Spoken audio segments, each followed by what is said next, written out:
Hello mga ka-store, nandito na tayo sa ating raffle 10 pesos. 10 pesos lang, may 8 biscuits na kayo. 1 to 10 lang. Dito tayo sa free biscuit. Round 181. So, 10 slots lang. Anim ang bubunutin natin. Yan, si Madam Honey ang bubunot. First number. Malaki ang tsansa. Anim ang bubunutin. Number 10. Si Mark, pambihira. Naging psychic na rin ito.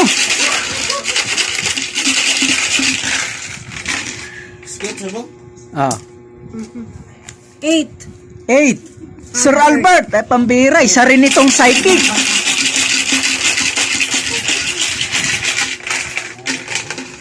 Sabi ko na nga, yung nagpipilitan ng mga nananalo. 7. 7. Ay, ako!